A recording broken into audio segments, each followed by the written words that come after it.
Menteri Kesihatan RI Budi Gunadi Sadikin mengungkapkan ada 12 warga negara India yang positif corona dari total 127 yang masuk ke Indonesia. Ex-Direktur WHO Asia Tenggara Profesor Chandra Yoga Aditama juga mengingatkan pemerintah soal resiko masuknya varian baru COVID India melalui warga negara India. Ia mewanti-wanti agar pemerintah bisa mengawasi berjalannya karantina seketat mungkin.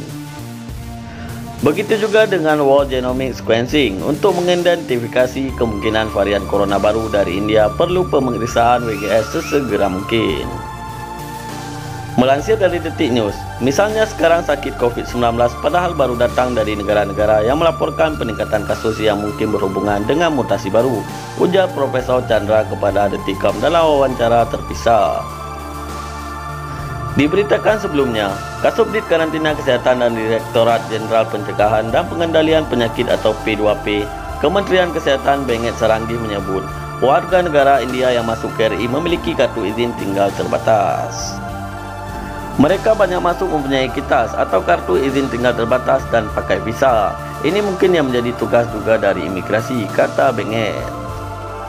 Dirjen Imigrasi Johnny Ginting mengurai kronologi masuknya 127 warga negara India ke Indonesia. Tiba di hari Rabu dengan pesawat Air Asia berkode penerbangan QZ988 dari Chennai, India menuju ke Bandara Soekarno-Hatta. Mengangkut 129 penumpang, adapun uraian daripada para penumpang tersebut bisa saya jelaskan sebagai berikut. Yang pertama, pemegang visa kunjungan warga negara India itu ada 38 orang. Pemegang kitas warga negara India 46 orang. Pemegang kitas warga negara Amerika Serikat 1 orang. Pemegang kitas warga negara India 32 orang. Warga Indonesia 12 orang. Kru 11 orang, semua warga Indonesia, jelas Johnny dalam kesempatan yang sama. Johnny menjelaskan ini adalah charter flight. Adapun diperbolehkan masuknya warga negara India disebutnya sesuai dengan Permenkumham nomor 26 tahun 2020. Meski begitu, kini pemerintah Indonesia sudah menyetop permohonan izin visa dari India sejak kemarin siang pada Kamis 22 April 2021. Bahwa memang seperti tadi ada kenaikan, langsung aja Pak. Ada kenaikan yang cukup tinggi dari kasus-kasus yang terjadi di kita. Kemudian khususnya untuk India memang kenaikannya tinggi sekali, dan itu sebenarnya disebabkan oleh dua hal utama. Yang pertama adalah karena memang adanya mutasi baru di sana, ya.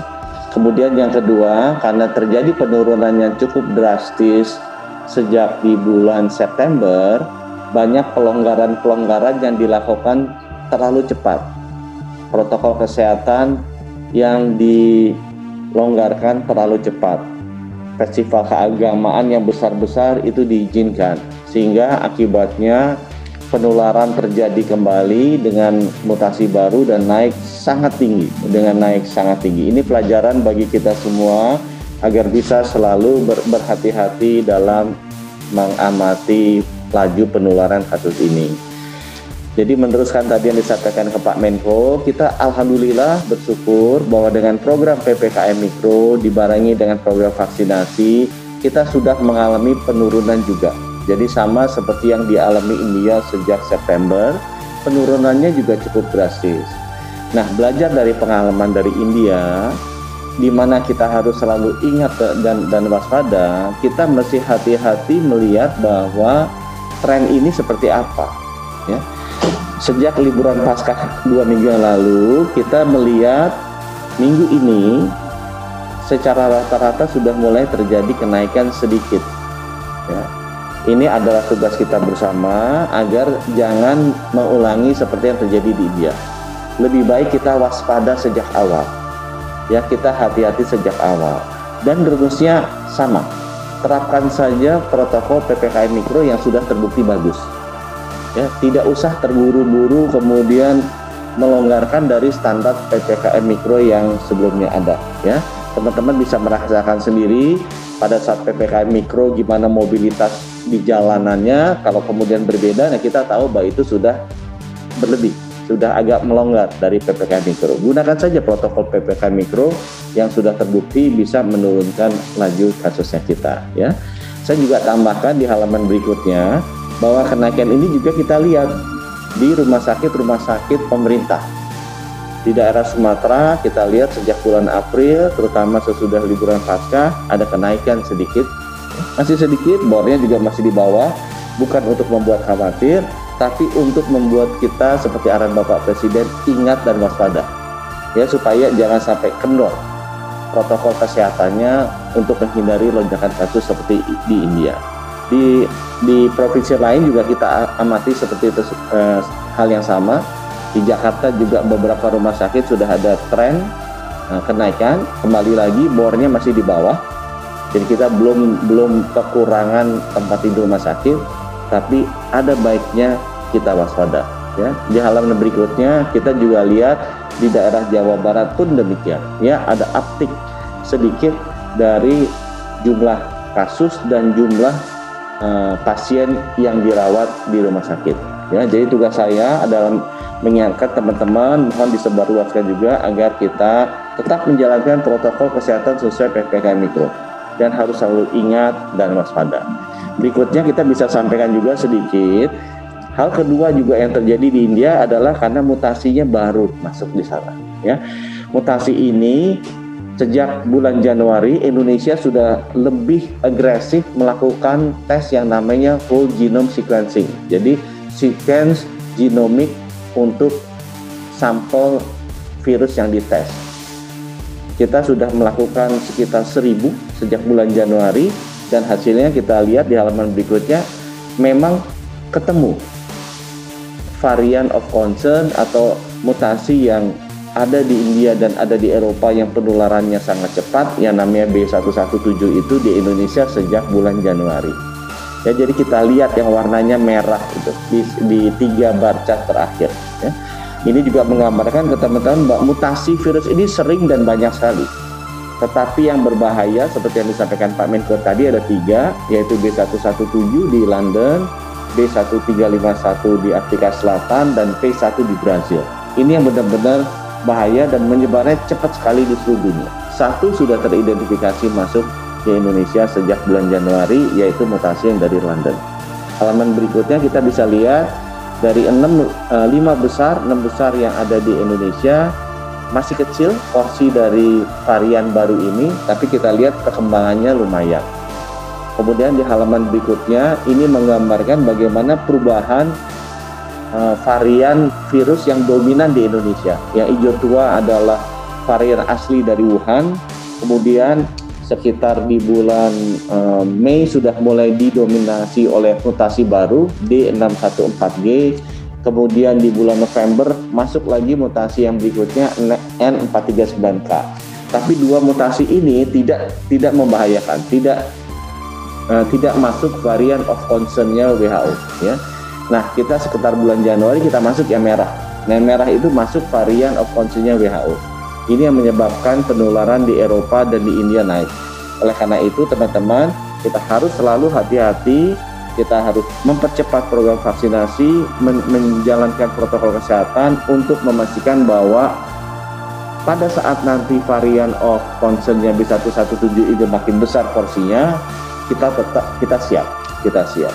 Selanjutnya, ini juga menggambarkan banyak orang-orang yang masih masuk ke Indonesia, terutama adalah pulangnya pekerja migran Indonesia dalam sebulan 2 bulan terakhir ini, ya.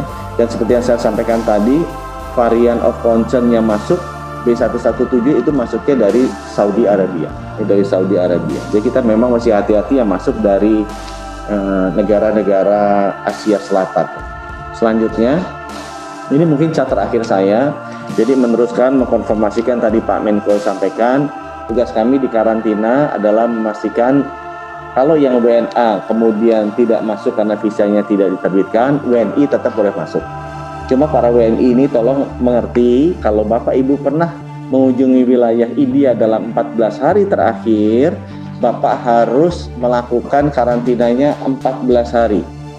Ya, Bapak Ibu juga harus diambil PCR testnya 2 kali, pada saat datang dan pada saat mau pergi.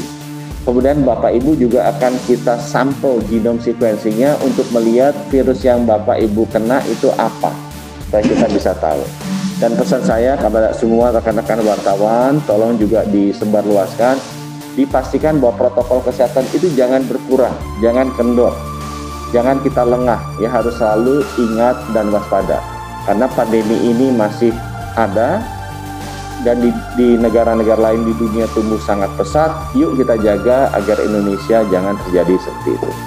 Jumlah vaksin yang sekarang sudah ada di tangan pemerintah, baik itu diproduksi langsung, kita beli langsung dari luar negeri atau melalui Bio Farma, ada sekitar 26,2 juta. Dari 26,2 juta ini, sekitar 18 juta sudah disuntikan. Jadi sekarang kita masih ada stok sekitar 8 juta dosis, di mana stok 8 juta dosis ini kemarin sekitar 3 juta adalah merupakan produksi baru dari Bio Farma yang segera akan kita kirim ke daerah. Laju penyuntikan kita sekarang, kemarin saya lihat sempat 500.000, tapi karena stoknya turun dan puasa turun ke 200, sekarang udah balik lagi ke 350 sampai 400.000. Jadi kalau 8 juta stok itu 400.000 sehari, kita punya stok sekitar 20 hari suntik, ya 20 hari suntik. Agak mepet sebenarnya karena memang siklus produksinya Bio Farma untuk setiap kali menerima bahan baku itu 1 bulan, ya. Jadi kita masih punya kira-kira 20 hari stok untuk suntik. Nah, total vaksin yang kita ingin adakan kan 426 juta dosis, sekitar 225 itu sudah confirm. Ya, tinggal menunggu jadwal pengiriman. Tapi memang jadwal pengirimannya masih bisa geser-geser, tergantung dari masalah logistik, masalah produksi, dan kadang-kadang masalah prioritisasi dari negara-negara produsen. Sisanya masih kita buat sebagai opsi karena kita masih menunggu apakah vaksin gratis yang dari Gavi bisa lebih banyak dari yang sekarang sudah dikomit 11 juta ke kita. Mungkin itu pertanyaannya, menjawab pertanyaan yang pertama dan kedua. Untuk menjawab pertanyaan yang ketiga mengenai vaksin dalam negeri, memang sekarang ada 7 lembaga penelitian dan juga perguruan tinggi yang sudah melakukan proses penyusunan vaksin dalam negeri, dan ini semuanya bekerja sama juga dengan BPOM. 2 diantaranya sudah cukup cepat dan diharapkan nanti sekitar tahun 2022 sudah bisa masuk, ya. 1 yang dari Eijkman dengan Bio Farma, 1 lagi yang dari Unair dengan Biotis.